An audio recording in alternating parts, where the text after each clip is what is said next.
Sarang, is everything okay? Can we start? Yes, sir, everything's okay, sir. Okay, fine. Hurry.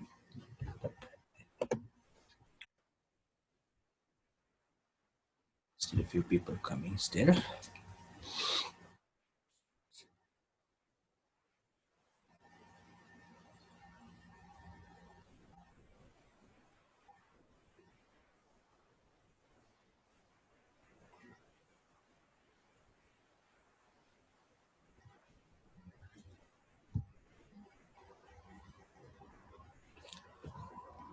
Right, okay.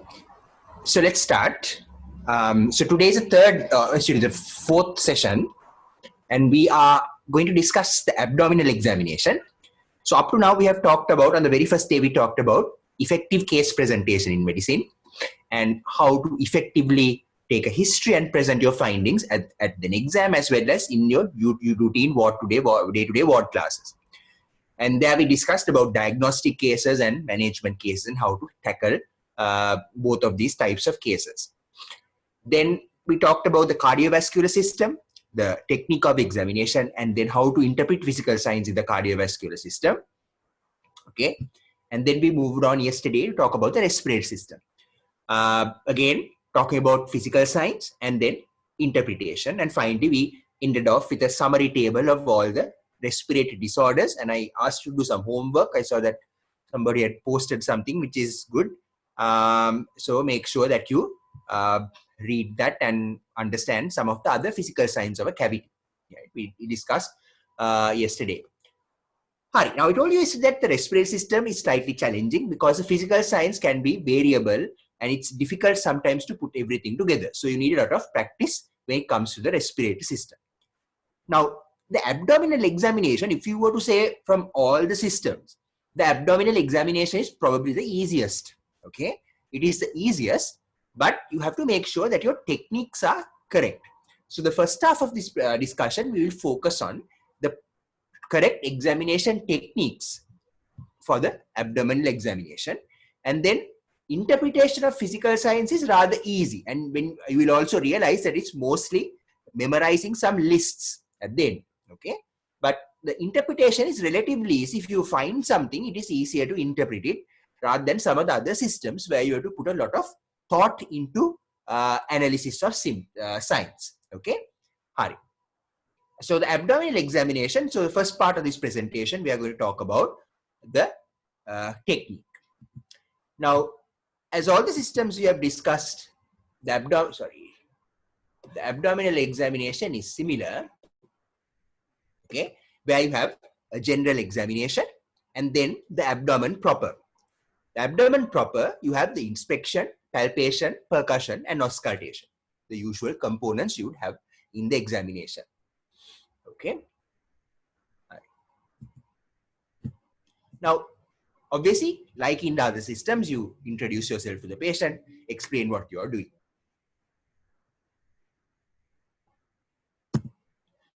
Now, in the general examination, there are several physical signs that are important.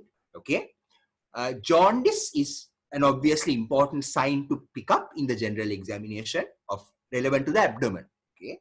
And jaundice can be various things, and the differential diagnosis is rather broad. So we'll come to that at the end. Okay.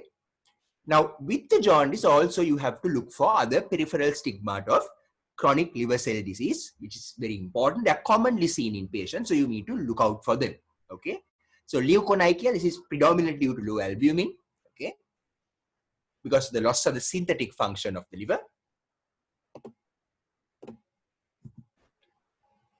On the right hand side is palmar erythema, which is again a peripheral stigmata of liver cell disease, actually due to the vasodilation that occurs in chronic liver cell disease. On the left hand side, you will see a diputran contracture, which is actually associated with chronic alcohol use. There are other causes of diputran contractures, obviously, but relevant to the abdomen, the most important cause is long-term use of alcohol. This is how to examine for flapping tremors or astrexis. We saw this yesterday in the respiratory system as well. And this is the same principle you use to examine astrexis or flapping tremors in the abdominal examination. So remember that you will get this sort of movement at the metacarpophalangeal joints. It doesn't go at the wrist like that. It goes at the metacarp. There is a slight flexion of the metacarpophalangeal joints there. Okay? And that is a flapping tremor, and this is seen in patients with liver failure. Or in other words, you call this decompensated cirrhosis. Okay. Gynecomastia, again, feature of chronic liver cell disease due to estrogen, elevation of estrogen levels in males. And this is a spider nevi. And spider nevi are usually seen in the distribution of the superior vena cava. Okay, so it's basically above the nipples that you're going to see this, and that's important to note. Okay, and when you press on this spider nevus, you will have emptying, and then when you take your finger off, it will fill back up again.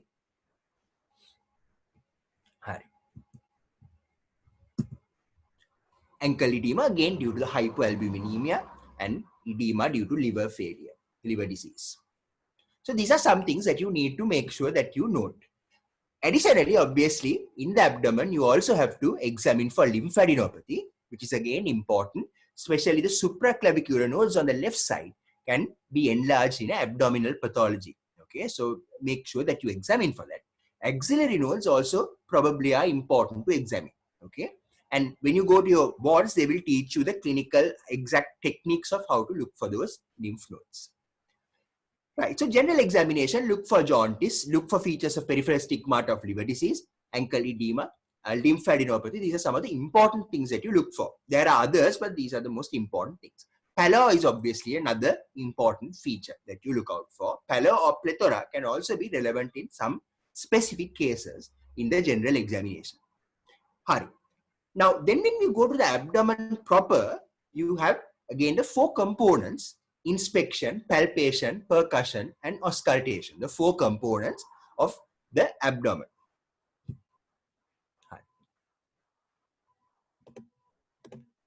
So starting off with inspection, adequate exposure needs to be there. Ideally, you should expose the groins as well, but in the walls, sometimes it is difficult if you don't have adequate privacy to do that. And inspection is started from the, or commenced from the foot end of the bed. Again, go down on your knees, go down to the level of the bed and look at the abdomen. And this is important. This is something that we actively look out for when you come for your exams and also in the wards. Okay, so go down to the level of the bed and observe the abdomen for distension, symmetry, and any obvious masses. Now remember, one of the key things that you will see in this position is in polycystic disease, you will see obvious flank fullness on the sides. And this is something that you can catch even with careful inspection. So foot end of the bed, look for abdominal distension, look for obvious masses, symmetry, and then look at the flanks, because flank fullness on both sides can indicate polycystic kidneys. And then you move closer to the abdomen, looking for surgical scars, umbilical deformities, deposits in the umbilicus, very rarely, that's called Sister Joseph's nodule, and also dilated veins. And also you can inspect the skin of the abdomen for any obvious rashes. Right. This is just a revision. Now it's very important, again, when you come to the wards, we will show you how to examine the abdomen properly, right? And basically, you start off with a superficial palpation, going from quadrant to quadrant to quadrant, okay? And basically, you're looking for any tender areas in these quadrants. Sometimes if it's a massive mass, you will feel it, but generally the superficial palpation is intended to look for tender points. Okay, and move from quadrant to quadrant. Very, very importantly, so these techniques are very important. Look at the patient's face when you're doing the palpation, right? And that will be obvious if the patient makes a face or winces, that is an area of tenderness. Now, look at the way that I am examining the abdomen in these 2 pictures. So you can see that I have come down, okay? I am not examining it from the top. I have come down as much as possible to the level of the bed. Now, the classical textbooks on examination technique will tell you to kneel on the floor, but that's not really needed as long as you bend down and go down to the level of the bed. Make sure that your forearm, these are important, so write these down, make sure that your forearm is parallel to the bed, okay, parallel to the bed, and the tips of your fingers are touching the abdomen. But mehema neveyi, you should have the hand should be in very close, the palm should be in very close proximity to the abdomen, but the palpation is done by just your fingers. So it's something like this. The palpation part is by your fingertips, and the palm is very close to the abdomen. Okay, very close to the abdomen. And your forearm is obviously parallel to the bed. Parallel to the bed. So that's your palpation technique. Always look at the patient's face.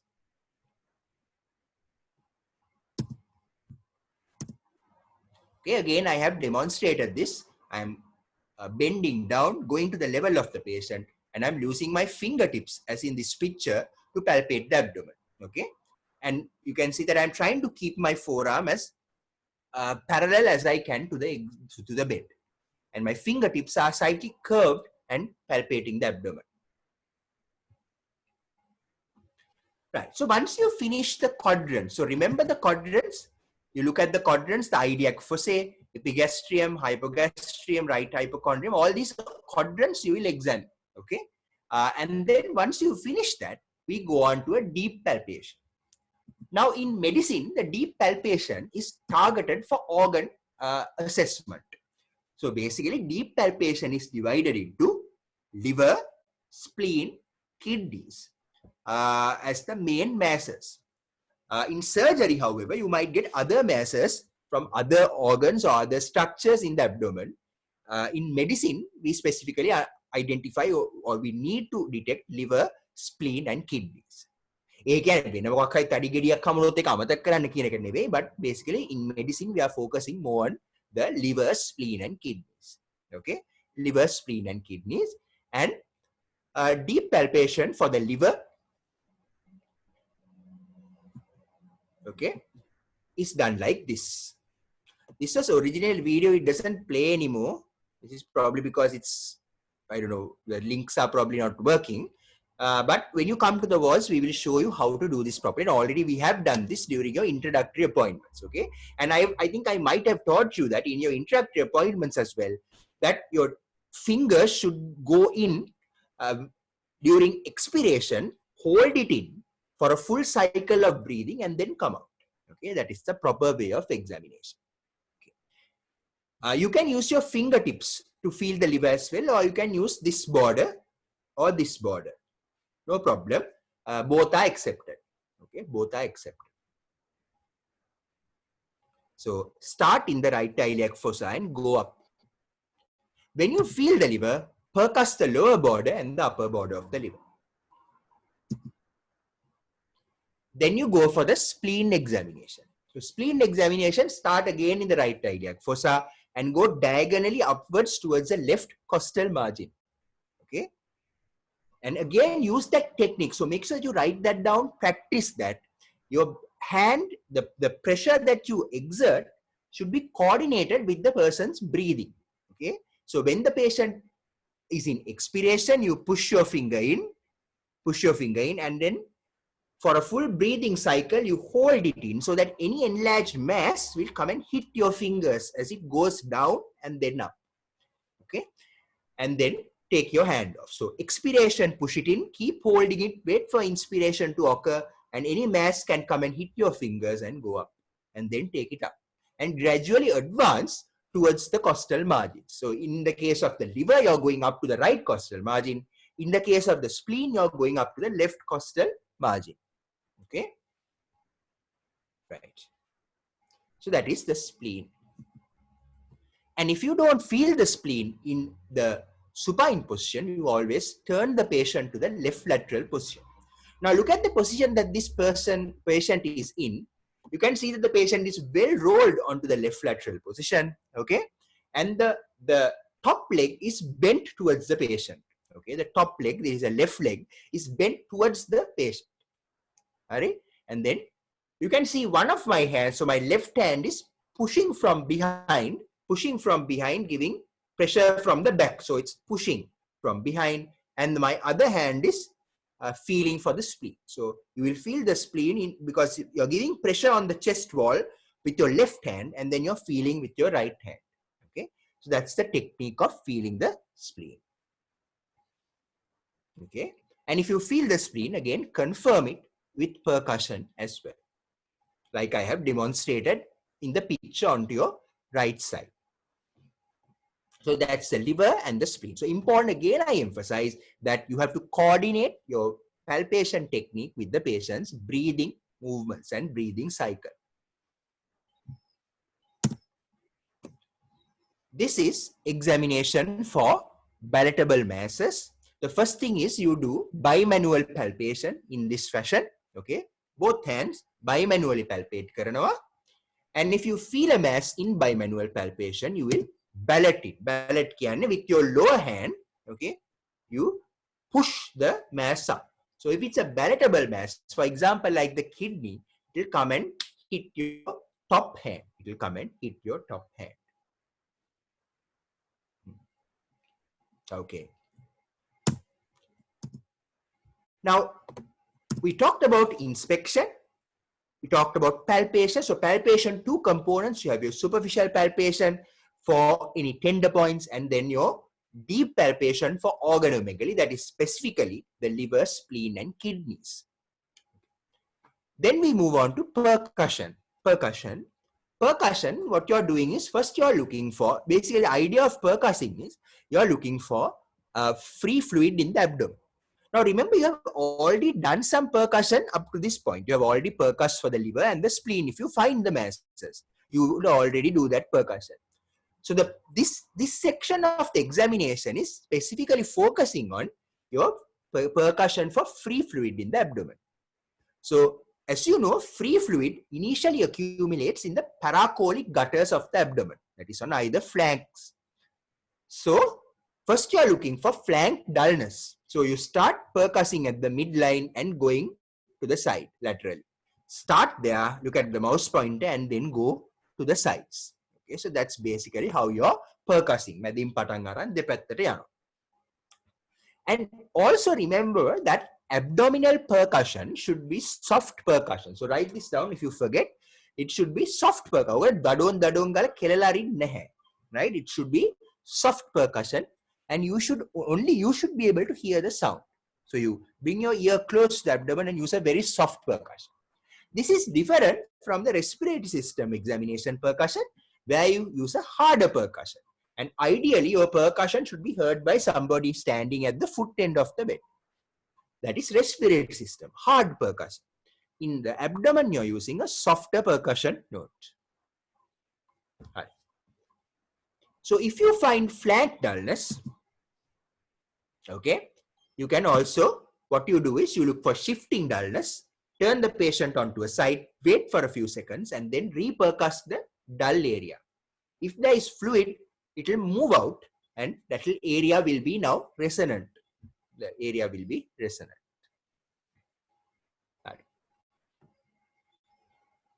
That is called shifting dullness. Now, once there is a little bit more fluid accumulating in your abdomen, fluid will begin to accumulate in the shape of a horseshoe shaped dullness.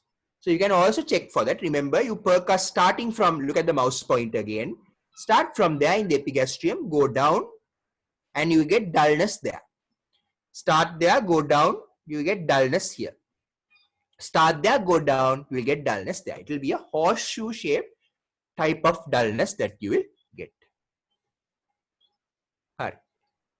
Obviously, if the abdomen is grossly distended, you will get a fluid thrill and the way you elicit is shown in the picture.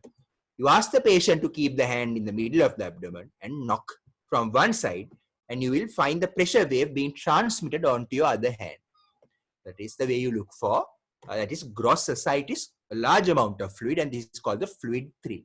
So these are three levels of fluid accumulation. If you would understand that, flank dullness, okay, and shifting dullness would be fluid in the paracolic gutters. Then moving on, you are going on to percussion horseshoe shaped dullness, and then the fluid thrill as well as the last thing. Okay.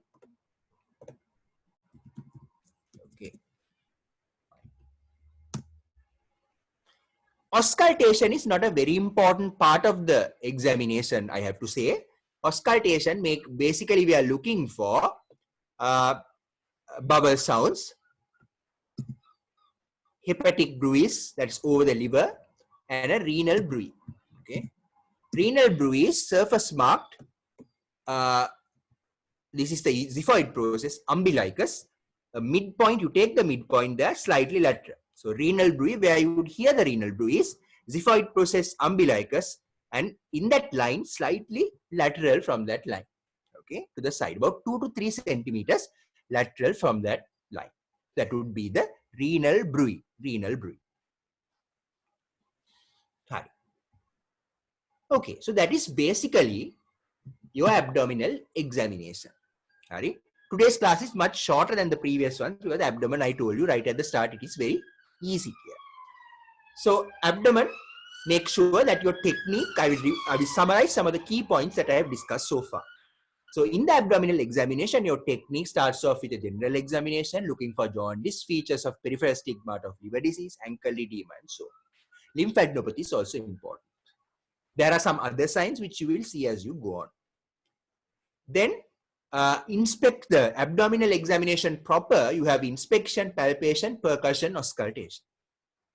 The key thing in your palpation technique is make sure that you go down to the level of the patient. Use your forearm. The forearm should be parallel to the bed. Tips of the fingers for palpating, but the hand should be in close proximity to the abdomen. So it shouldn't be like this. Should be more like that. More like this. Okay. Mehemma nevei, more like that.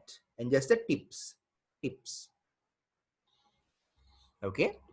And then going on to deep palpation, we are looking for organomegaly, that is liver, spleen, and kidneys. Make sure that you use the breathing and coordinate your palpation with the breathing to palpate these organs. Press in during expiration, hold it for an inspiratory cycle, inspiration, and then take it out. Okay. Percussion, yeah, I'll show that again. Somebody had wanted me to show that again. So percussion, initially you look for flank dullness, that is fluid in the paracolic gutters, and then you would also look for shifting dullness. So if it's fluid, it will move away. So you hold the patient to that side and let the fluid drain out to the other side and then percuss again. So that area that was dull initially would now be resonant. So that's called shifting dullness. A little bit more free fluid in the abdomen will accumulate like a horseshoe. So how do you percuss? You start from the top at the xiphoid process, go down, and you will get dullness there. Start there, go there, and you will get dullness there. Start there, go down there, you will get dullness here. So that is horseshoe-shaped dullness. Horseshoe-shaped dullness. When there is more fluid in the abdomen, you will get a fluid thrill, and I have shown you how to demonstrate that. Auscultation is not very important. Right. Then Lamai, once you do your abdominal examination, there are two things to do when you're interpreting physical. So this is the second half of the discussion. When you do the abdominal examination, now you have to interpret the signs that you find.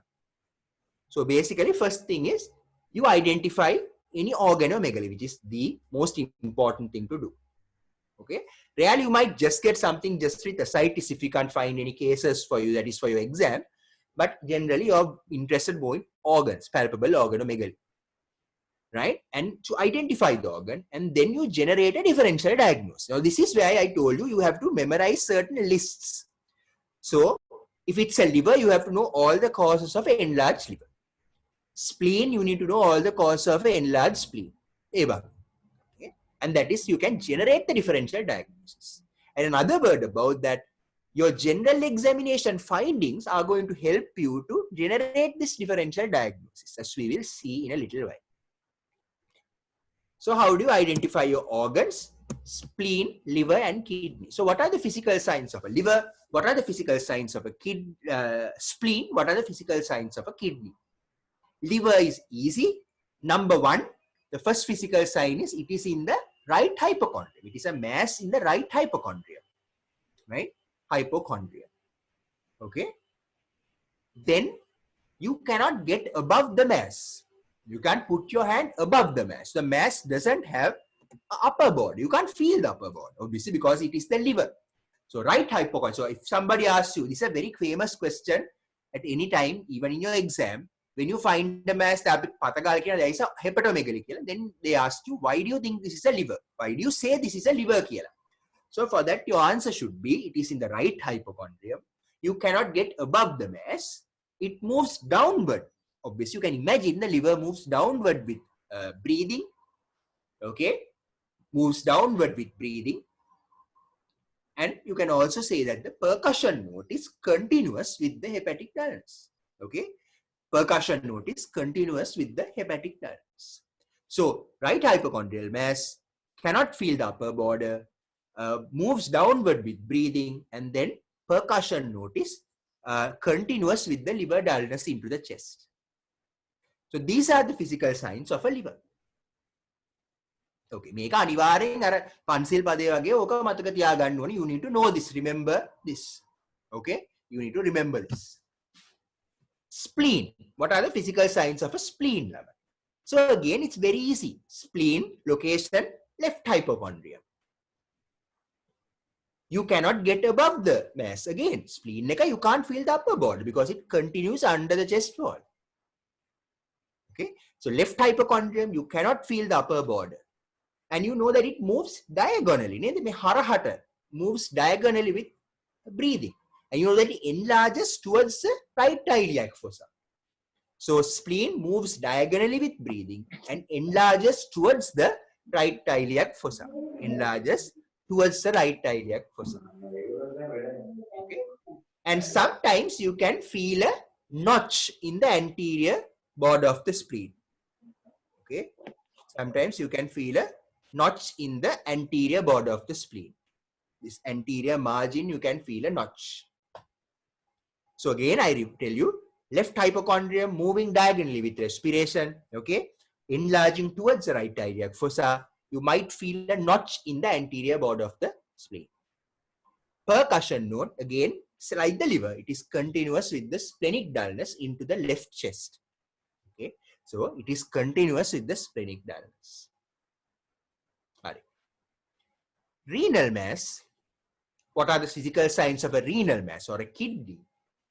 Location in the flanks. So that's why I told you, even on inspection, if you look carefully, you will be able to see this flank fullness. So it is in the flank or the posterior, the loin region. So the enlargement is in the loin, right? The movement with respiration is very minimal. It doesn't move a lot. It does move, but it doesn't move a lot. So there is some movement, but a minimal movement with breathing. It is bimanually palpable. Bimanually. So I told you, I've shown you the technique how to look for bimanual palpable masses, right? Like that. So it is bimanually palpable and palatable. Bimanually palpable and palatable. So the location is in the loin region. It is moves minimally with breathing, bimanually palpable and palatable. These are all physical signs of a kidney. And what happens if you percuss this mass? On percussion, because the kidney is a retroperitoneal structure, you will have bubble lying on top of it. So there will be regions of dull resonance. These are called bands of resonance. So when you percuss the kidney, you will find that there will be bands of resonance on the surface. Areas or bands of resonance on the surface. So those are the physical signs of a renal mass. Liver again, like our Pansil Padapa, 10 commandments and all of these things, like that you have to know this. So liver, right hypochondrial, moves downward with breathing. You cannot get above the mass, and the dullness is continuous with the liver dullness. Spleen is in the left hypochondrium, moves diagonally with respiration, moves or enlarges towards the right iliac fossa. You might feel a notch in the anterior border, and percussion is continuous with the splenic dullness. Kidney, enlargement is in the loin region, bimanually palpable, palatable, and there might be bands of resonance on top of this mass. Those are the physical signs of a renal mass. So I told the first step was therefore to identify organomegaly. and we have done that. Right? At the exam, sometimes you get an ascites case where there are no organs to palpate, so don't worry too much about that. Right? But commonly you get these organs, organomegaly patients. Hari. So once you identify the organ, the next step is to generate a differential diagnosis. Now I'm going to show you some tables where you have to memorize. And when you basically go through your second appointment and then come to your professorial appointment, this should be just flowing out of you. Okay? Flowing out of you when you come. So these are all the causes of isolated hepatomegaly, splenomegaly, and hepatosplenomegaly. And I have used certain themes or categories to help it make it easier for you to remember this. Kala varahang athule tiyena certain critical characteristics of these causes.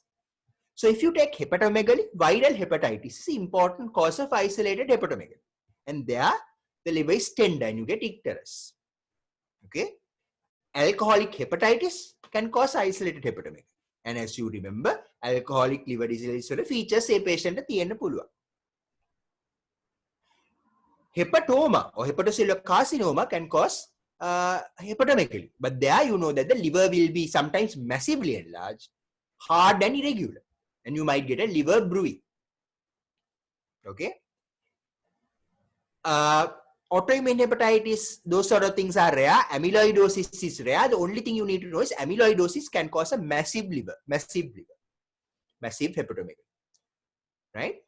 Then the other common ones are congestive heart failure causing a right heart failure causing a hepatic enlargement. Okay? And the liver might be pulsatile, especially if they have a tricuspid regurgitation on top of that. And liver can be enlarged in the early stages of cirrhosis as well. Okay? Remember, in cirrhosis, the liver is, you know that it's shrunken, but write this down, the liver can be enlarged in the early stages of cirrhosis, number one. Okay?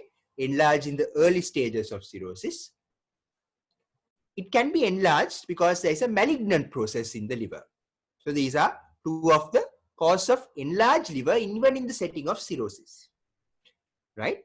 Early stage of cirrhosis and also malignancy within the liver. So these are some of the cause of isolated hepatomegaly. Viral hepatitis or exam meke hari, case ekaka hari, what to hari, you will see a right, you find a liver. What is your differential diagnosis? The first question is, why do you say it's a liver?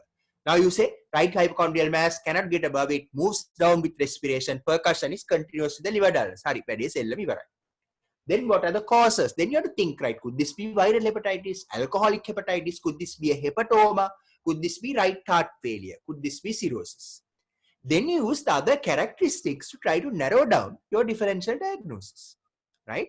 If it's tender, it's probably infection, no alcoholic hepatitis. If it's hard and there is a bruit and all, it could be a malignancy. You narrow it down. Then splenomegaly can be due to infections like endocarditis and IMA. You get a very small, tender spleen, soft, small spleen in infective causes of splenomegaly. We'll get this slide so you can remember it. Right? Splenic lymphoma can also cause splenomegaly, and right down there it can cause a massive spleen. Right. Now, I have not put here under infection, visceral leishmaniasis and chronic malaria, which can also cause massive spleens. So please write that down. Okay, infections, chronic malaria, that's also called tropical splenomegaly syndrome, TSS, and visceral leishmaniasis can also cause massive splenomegaly. Neoplasm gattut, splenic malignancy like lymphoma can also cause massive splenomegaly. Right. Then you know hematological cause, hemolytic anemia, myeloproliferative diseases ගැන ඔයගොල්ලෝ ඉගෙන ගන්න තියෙනවා hematology module, polycythemia rubra vera, myelofibrosis අනමන ඕවා ගැන. And also lymphoproliferative disorders like lymphomas.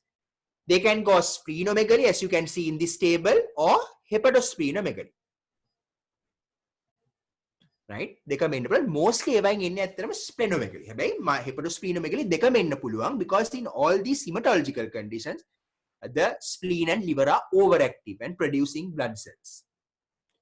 Also highlighted in this, myelofibrosis can also cause a massive spleen. So now I have given you 4 causes of a massive spleen which you need to remember. මේවා ඉතින් අර ජාතික ප්‍රශ්න හරිද? Right?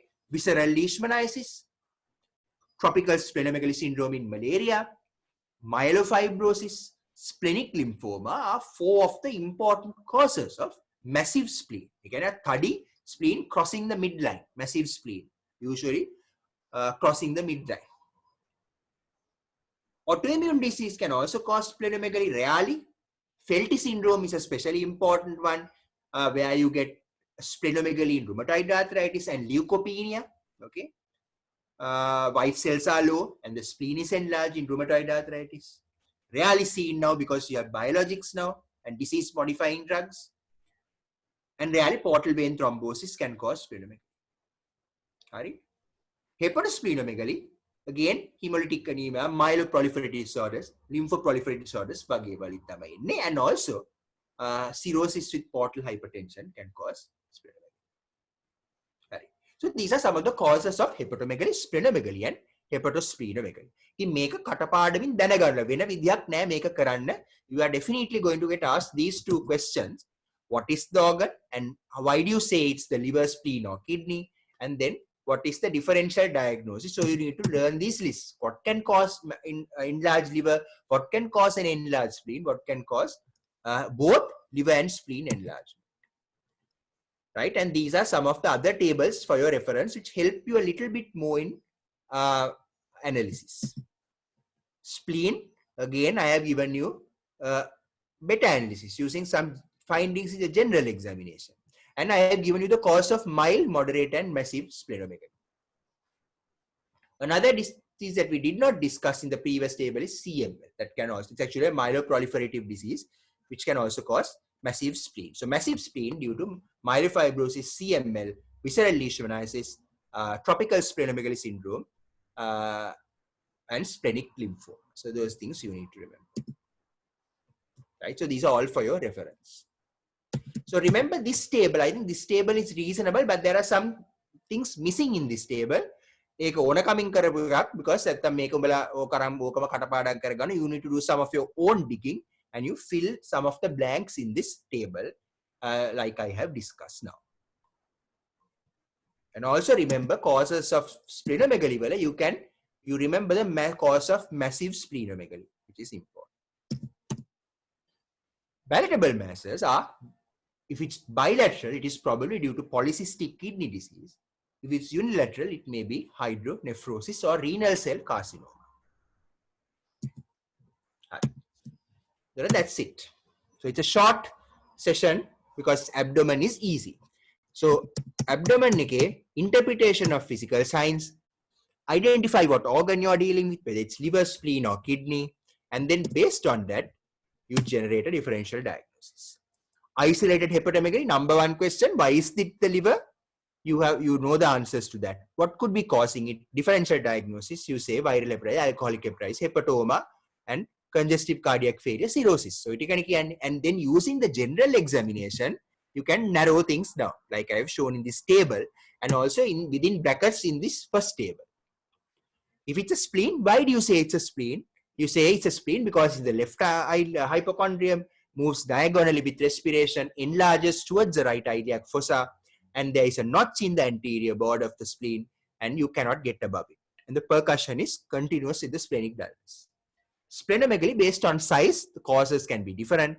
Massive splenomegaly can be due to CML, myelofibrosis, visceral leishmaniasis, tropical splenomegaly syndrome, or splenic lymphoma. Other causes of splenomegaly, soft, small spleen in infections like IMN and endocarditis, right? And also you can get splenomegaly in hemolytic anemias and Felty syndrome and portal hypertension. Hepatosplenomegaly can be again due to hemolytic anemia, myeloproliferative disease, lymphoproliferative disease, and cirrhosis with portal hypertension. And your general examination is going to help you to narrow these down. Okay, for example, hepatosplenomegaly due to a lymphoma, you will find lymphadenopathy. And this table is going to help you to identify that. Usually I ask you to do this for homework, but I know you buggers will never do this. So I have given you the tables to study, but I have put certain gaps in this so that you can fill it up on your own. Alright? This table, all these 3 tables you need to remember for your abdominal examination short case. And obviously for day-to-day ward work. Hari. So that is it for the abdomen. Do you have any questions? So I've gone through with you the examination technique and also how to analyze, interpret physical signs. First, identify what mass you're dealing with. Number 2, you identify what differential diagnosis you are dealing with. If you get ascites only, the cause is almost always cirrhosis and portal hypertension, right? But rarely, it could also be, what are the other causes of ascites? Which are not due to liver disease. There are other causes of ascites. Write this down. It's not on the slides. So if it's ascites, it could most often it is due to cirrhosis portal hypertension, which you have seen in your lectures. People have taught about these things in your lectures. All right. Other causes of ascites could be, number 1, for example, ovarian cancer in females, intra-abdominal cancers in males like pancreatic cancer, TB peritonitis can cause ascites. TB peritonitis. Okay, TB peritonitis can cause ascites. And very, very rarely, a disease called constrictive pericarditis can also cause ascites. Constrictive pericarditis. Read a little bit about constrictive pericarditis for homework today.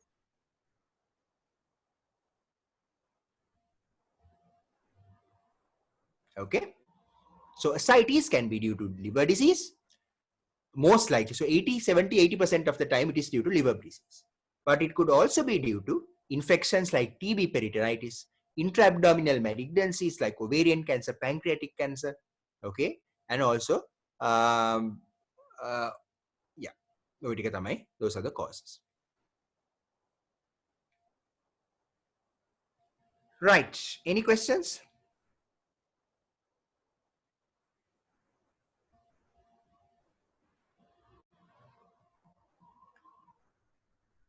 Right, okay, so today's a relatively straightforward class. I'm not surprised that you don't have any questions. It's very, very straightforward.